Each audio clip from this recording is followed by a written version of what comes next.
Oleme siis Ott Tõnissaarega Englase spordiklubi juht, võib nii öelda, teie uues saalis. Et kas nüüd on lõplikult valmis või on veel midagi vaja teha? Treeningute funktsionaalsused on kõik olemas, et esmaspäeval tuleb rahvas peale, uued algkursused, põhigrupid, lapsed, noored, täiskasvanud, et selle jaoks võib öelda on kõik olemas. Aga suures plaanis jõusaali tahame veel edasi arendada ja selle ülemise korruse puhkeruumi tahaks ka siis välja arendada, aga me keskendusime sellele, et kui me oma eelarvet jagame, et siis just see funktsionaalne töö oleks nagu esikohal. Kuidas üldse selliste ruumide leidmine käis ja ma saan aru, et see on täiesti uus maja ja projekteeriti siis ka teie koostöös nagu see ruum, et räägi sellest lähemalt. Päris huvitavalt sattusime selle otsa, üks lapsevanem tõi selle minu orbiiti. Ma alguses ei olnud väga vaimustunud, ta on üsna linnaservas.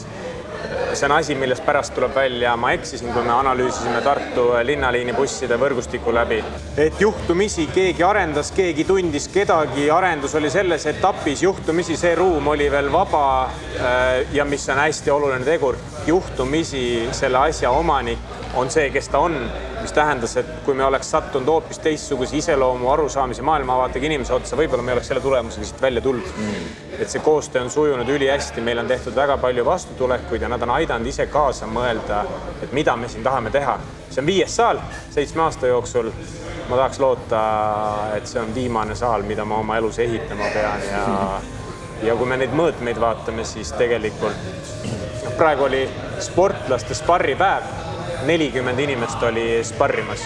Ma ütleks, et kui siin on täiskasvanute treeningud, siis me mahutame 50 inimest siia mati peal ära, sest nad ei rapsi nii palju ringi. Mis on veel tulevikuplaanid ja millised ambitsioonid ja millised treenerid hakkavad siin trenne läbi viima? Täna treeneritena, ma hakkan tagant ette, oleme mina ja Kevin Ojaveer. Kevin Ojaveer on üks minu esimesi õpilasi 7 aasta tagusest ajast. Meie esimeses võistlejate satsis oli ta sees 2 Eesti meistritiitlit, on tal täiskasvanute reeglitega Leedust 3. koht. Sporti ta jagab hästi, mõte liigub ka nii, et kui ma olen näinud teda trenni andmas, siis see analüütiline pool ja ka oma õppe ja oma asjadest edasiliikumise pool on tal väga hästi paigas. Me oleme selle treenerite osa võtnud päris karmilt pihtide vahele ja me oleme proovinud, et englases ei antaks niimoodi trenne ära, et sa midagi natuke oskad, tavai tulla aga trenne.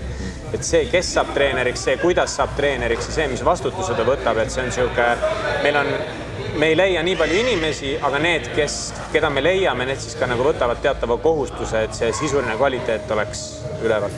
Ja siis ei ole muud kui see klassikaline spordistruktuur, et esiteks peab olema harrastajaskond piisavalt suur, et leida üles need talendid, kes on olemas Tartumaal.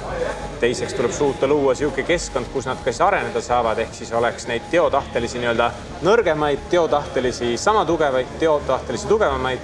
Ja asi, mis meil on tegelikult juba läbi aastate väga hästi toiminud, on see, et kui kellelgi meil tekivad sportlastest vajadused millegi järgi, enamasti on see sparringpartner, välislaager, siis neid me oleme üsna personaalselt ette võtnud. Eelmine aasta me sponsorite abiga ostsime treeningpartnerid sisse näiteks Ukrainast.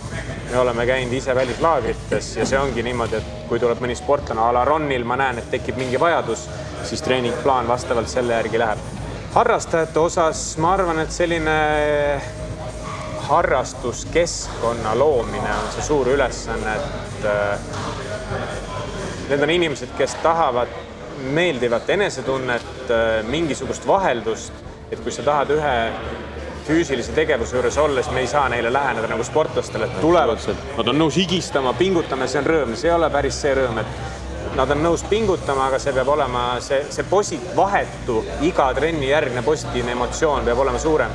Et päris pulgakommi me ei hakka jagama iga trenni lõpus, aga mingisugune asi tuleb välja mõelda, et kus see tasakaal jookseb. Ja veel, mis tegelikult juba on töös teistes Eesti saalides, ma ei tea, kas Tallinnas on see, aga siis meil on õnnestunud tekitada ka sellised paketid, kus inimene saab osta endale põhimõtteliselt saalivõtme. Mis tähendab seda, et kui sa soovid peale algkursuse lõppu, et inimesele tänavalt me seda võimalust ei anna, peale algkursuse lõppu oma graafiku teha, soovid sõpradega oma graafiku teha, siis eeldusel, et sa grupitrenne ei sega, anna minna. Tule öösel kell 2, tule hommikul kell 5 või kuidas iganes sobib. 3, 2, 1!